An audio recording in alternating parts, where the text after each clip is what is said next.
A gente vai indo num crescente, né? A gente pensa, bom, que alívio, agora fez o diagnóstico? Não, ainda não.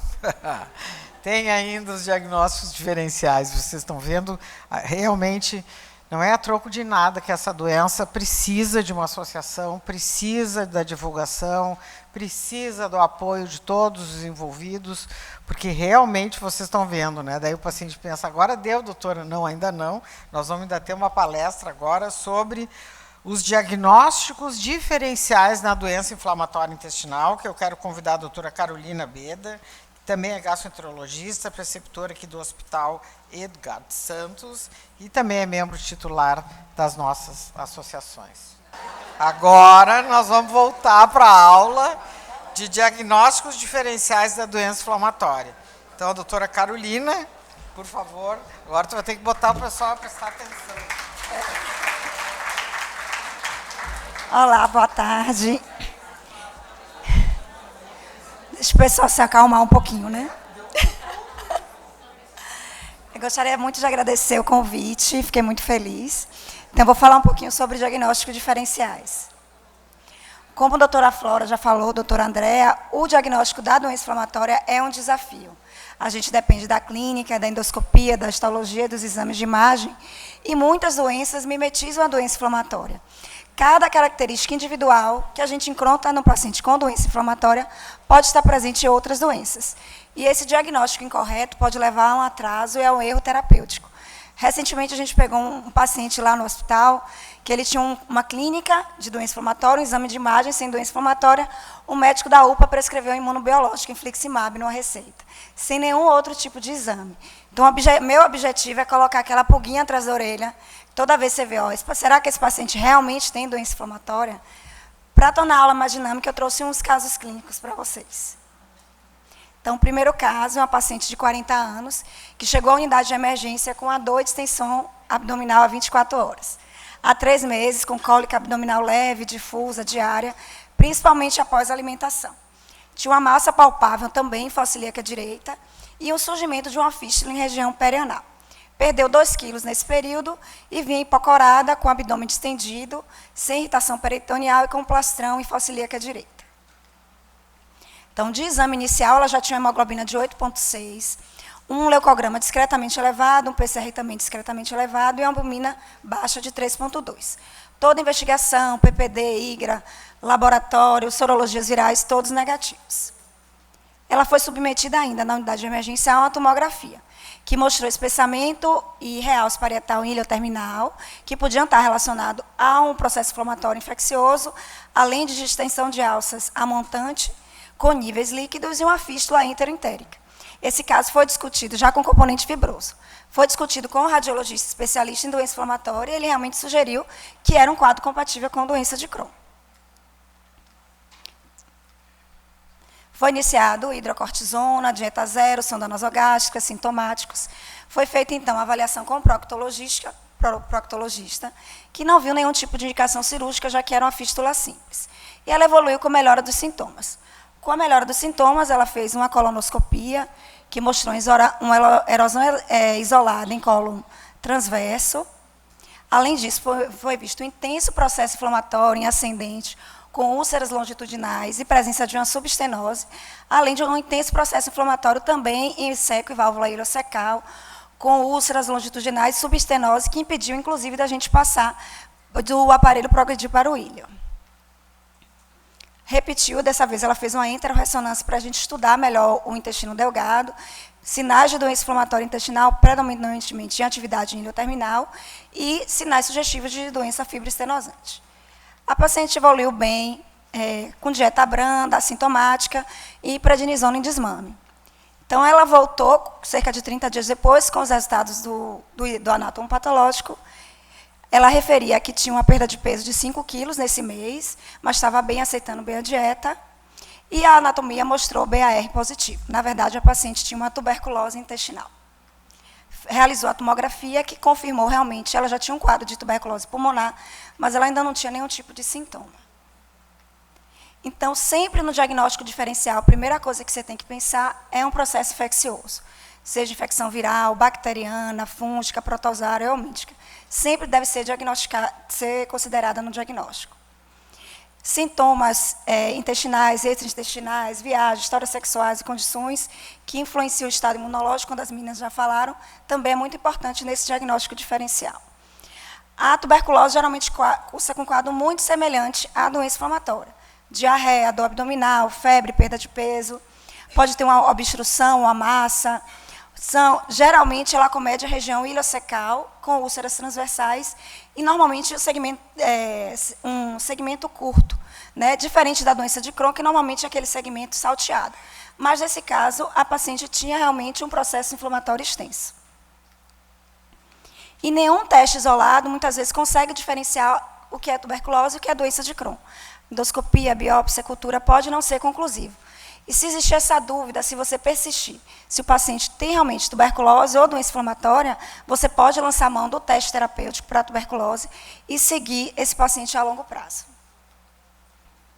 O segundo caso clínico é um paciente de 57 anos, masculino, que começou o acompanhamento com a gente lá em 2015 e via com a diarreia diária há 10 meses.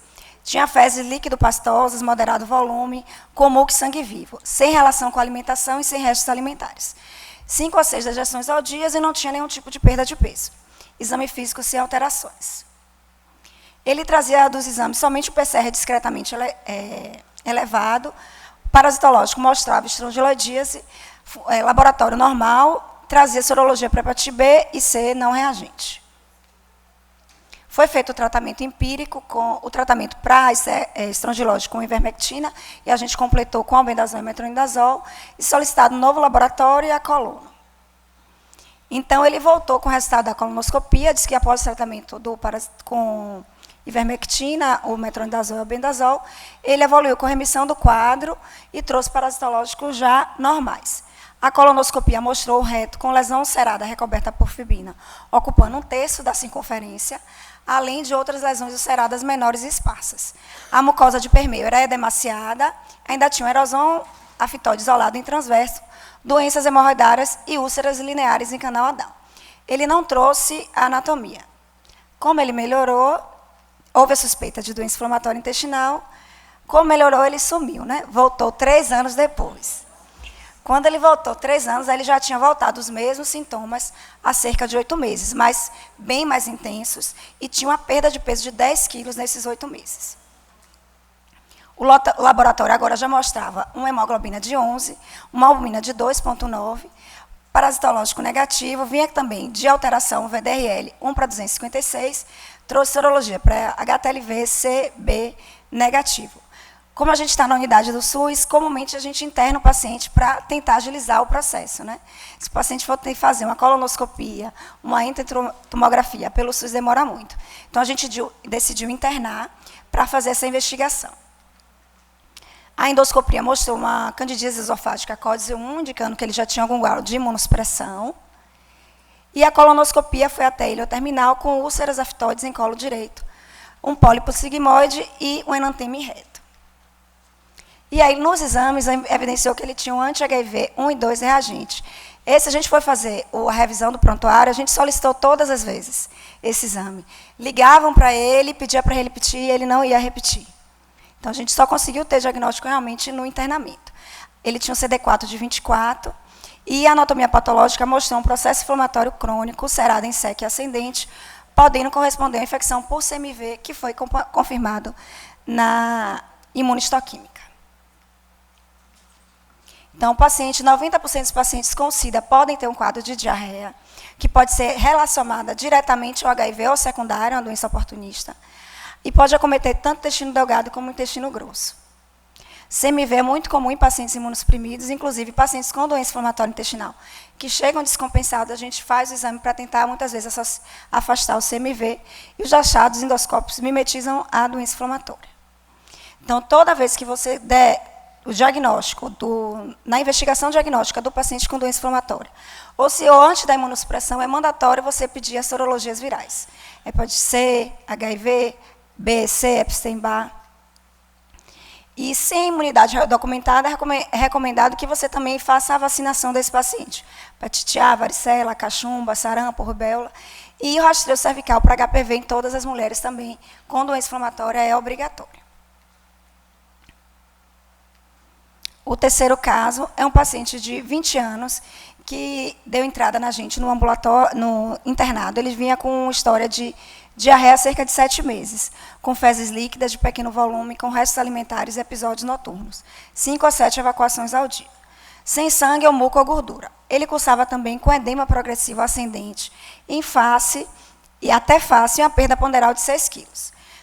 Ele estava internado em outra unidade de saúde, foi feito ceftriaxona 7 dias, antiparasitários e probióticos. Houve a melhora do quadro de diarreia, passando a ter 2 a 3 evacuações ao dia, e o exame físico mostrava o murmúrio abolido em bases pulmonares, com edema 3 cruzes em 4 membros inferiores. O paciente tinha um quadro de anasarca. Do laboratório, chamava atenção porque a hemoglobina dele, apesar desse todo quadro, ele tinha hemoglobina boa, de 14,5, leucograma discretamente elevado, com eosinofilia também discreta, um PCR extremamente alto, de 123, e uma albumina de 1,3. O sumário de urina não mostrava proteinúria ausente, laboratório, sorologias, todos sem alterações, e a gente fez um tratamento para parasitose.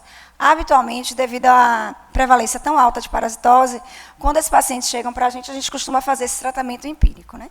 Com ivermectina, albendazol e metronidazol. Na tomografia, foi visto espessamento difuso e realce mural homogêneo e simétrico em alças de Delgado, mais evidente em alças ileais, com o sinal da pente positivo, que mostrava, então, um processo inflamatório. Moderada quantidade de líquido na cavidade abdominal, proeminência de linfonodos e volumoso derrame pleural bilateral. A colonoscopia viu ilioterminal com a mucosa exebina, enantema, edemas e erosões, é coberta por fibrina. Então, foi feita a suspeita de doença inflamatória intestinal.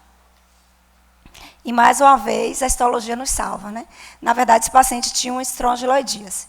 Então, é muito importante, quando você vai fazer o diagnóstico da doença inflamatória, você sempre checar a histologia. A gente costuma só iniciar qualquer tipo de tratamento, só fechar o diagnóstico depois desse exame histológico. Aqui é o estrongiloides. Então, a prevalência de parasitose no Brasil é muito alta, então, muito maior do que nos países europeus, então, muitas vezes eles não falam muito sobre isso, mas aqui é extremamente importante. No delgado, é sempre mais comum você ter o estrongiloides stercoralis e a giardia, e no intestino grosso, o que mais mimetiza é a entamoeba histolítica e o schistosoma mansoni. Então, o paciente com estrongiloidíase, se for submetido a uma imunossupressão, esse paciente pode ter uma hiperinfecção até uma superinfecção. Então, toda vez que você for iniciar o tratamento com corticoide ou imunobiológico, é extremamente importante você afastar a estrongiloidíase. O caso 4, então, é uma paciente de 38 anos, com dor abdômen superior há 4 meses. Vinha com a piora gradual, intermitente, pior ao alimentar-se, muitas vezes associada a vômito. Ela cursava também com a obstipação, uma distensão abdominal e um peristatio aumentado. Perdeu 10 quilos em 4 meses. De antecedente, ela tinha um câncer de colo de útero, que fez a ressecção há 10 meses, e fez radioterapia e bracterapia, que terminou há 5 meses. No exame, ela tinha uma dor abdominal, palpação em região epigástrica, hipocôndrio direito e suprapúbica. Os exames evidenciaram a hemoglobina discretamente baixa, de 11,8, um PCR elevado de 10,9. Foi feita toda a investigação inicial, todos os exames normais. Na tomografia, mostrou espessamento segmentar concêntrico de alças de Delgado, sem distensão de alças intestinais, e pequena quantidade de líquido na pelve. No quadro anterior, o paciente tinha um espessamento difuso, que é incomum na doença inflamatória. O espessamento mais comum é aquele espessamento segmentar, né? Mais comum na doença de Crohn. Então, foi suspeitado, devido com a história clínica, esse exame de doença inflamatória, só que a paciente evoluiu para abdômen agudo obstrutivo e teve que ser operada de urgência. Na tomografia, na peça cirúrgica, foi evidenciado a enterite actínica. O que chamava atenção é porque a enterite habitualmente ocorre 24 meses após a radioterapia. Nessa paciente foi um quadro muito precoce. Por isso que sempre existiu essa dúvida diagnóstica, se era doença inflamatória ou se era enterite actínica. Então, ela pode começar meses ou anos após o tratamento, normalmente 24 meses, a média. quem faz algum tipo de radioterapia tem a chance de ter até 2 a 3% de um dano crônico no intestino delgado e 30% pode ter uma coloproctite. Pode ter um quadro de má absorção com diarreia crônica, semi-obstrução e obstrução. E os achados da tomografia são muito semelhantes a doenças de Crohn. Espessamento, fibrose cicatricial, estenose, com um padrão salteado. E achados endoscópicos também bem semelhantes, edema, eritema, friabilidade e úlceras. O caso 5. Essa é uma paciente de 16 anos que deu entrada em outra unidade de saúde com a diarreia há cerca de 10 meses. Fezes líquido pastosas, moderado volume, com muco e sangue, sem restos alimentares. 5 a 6 dejeções ao dia. Perdeu 6 quilos e tinha edema e dor em tornozelos. Uma hemoglobina de 10,8, leucograma discretamente elevado, PCR extremamente elevado de 230 e uma albumina baixa de 1,5. Realizou uma tomografia que viu espessamento parietal de segmentos cólicos, associada à densificação dos plânodos adiposos, linfonodos proeminentes, suspeito de uma colite aguda. Foi feita uma angiotomografia sem alterações. E também passou a surgir uma lesão em terço inferior da perna esquerda e dos pés, dolorosas, com parestesias e edema. Essas lesões, além dos membros inferiores, também pegou dos membros superiores. Então, com esse quadro clínico, eles iniciaram, na outra unidade, uma pulsoterapia por 3 dias. E a paciente evoluiu com o abdômen agudo obstrutivo. Foi feita uma laparotomia, que viu grande quantidade de líquido seremático intraluminal de delgado, sem sinais de isquemia. E no POI, ela evoluiu com a diarreia sanguinolenta muito volumosa. Então, houve a suspeita da doença inflamatória intestinal. Foi feito um exame, a retossigmoidoscopia, que mostrou, após estabilidade clínica, foi feito o exame, úlceras extensas em colo descendente, sigmoide e reto, além de mucosa friável com diversas lesões polipoides. Devido a esse quadro muito exuberante, no outro serviço, foi optado por iniciar o infliximab, suspeitando de uma colite grave relacionada à doença inflamatória. Na anatomia, realmente, mostrou um processo inflamatório crônico, transmural, com folículo linfóides, sem granulomas ou agentes oportunistas sugestivos de doença inflamatória intestinal. Após o infliximab, a paciente evoluiu muito grave, com choque séptico, e ficou extremamente grave, quando foi transferida para a gente. Né? E nas sorologias, ela mostrava o CEANCA de 1/320, o FAN 1/80, C3 e C4 baixos. Na anatomia patológica, o que evidenciou é que a paciente tinha uma vasculite, que é a vasculite primária com envolvimento intestinal associada ao ANCA, que é a síndrome chamada APIX. Foi feito imunoglobulina por 5 dias, mais metilprednisolona, mas a paciente foi a óbito. Então, muitas vezes é difícil a gente diferenciar uma vasculite da doença inflamatória, mas essa constelação de sinais e sintomas extraintestinais é que favorece a vasculite. E é muito mais comum a gente ter um paciente que tem uma vasculite com envolvimento do trato gastrointestinal do que uma vasculite e a doença de Crohn ou a retocolite. Claro que pode acontecer os dois juntos, mas quando você vê um caso assim, é mais favorável a ser tudo relacionado à vasculite. TC de abdômen e angio-TC auxiliam nesse diagnóstico diferencial e as sorologias também, mas, embora nem sempre são específicas. E muitas vezes a gente lança a mão do teste terapêutico. Falando um pouquinho de drogas também, então, em relação às drogas, a clínica, endoscopia e histologia são semelhantes, podem ser semelhantes tanto à retocolite quanto à doença de Crohn. E não existe nenhum exame específico que a gente vai conseguir diferenciar. A cronologia que é a chave da gente desse diagnóstico, o elemento-chave. O paciente usou a droga, começou os sintomas, e habitualmente, quando a gente retira a droga, ele evolui com melhora dos sintomas. O AINES, que são muito comuns, né, que tem uma distribuição irregular e mais comum na região iliocecal, e tem a doença diafragmática, que é clássico dos pacientes que usam anti-inflamatório não esteroide, mas é muito raro, que são as membranas que se formam no intestino delgado. E os inibidores do checkpoint imunológico estão cada dia sendo mais utilizados, a imunoterapia para paciente oncológico, o acometimento colônico, que é o mais comum, geralmente é 5 a 10 semanas após o início do inibidor de checkpoint, mas pode ser uma semana ou até um ano após, e o quadro também é muito semelhante à doença inflamatória, e a gente tem um caso também de um paciente que foi o gatilho, o paciente fez o gatilho para ele desenvolver uma retocolite. Então, de mensagens finais, então, infecção antes de imunossupressão, é mandatório você afastar qualquer tipo de infecção antes do diagnóstico e quando for submeter à imunossupressão esse paciente. A história sempre dirige o diagnóstico, como Florinha já falou, como todo mundo já falou. Anamnese, se você fizer uma boa anamnese, 80% já está garantido. A cronologia é extremamente importante, principalmente para as causas iatrogênicas, como drogas ou a radioterapia. A cronologia é muito importante. Sinais multissistêmicos, você tem uma quantidade de sinais e sintomas muito importantes, é importante afastar a vasculite. E a endoscopia e a histologia são essenciais, mas muitas vezes não conseguem decidir. Então, o diagnóstico diferencial não muda só a conduta, mas pode mudar completamente o desfecho desse paciente. Obrigada.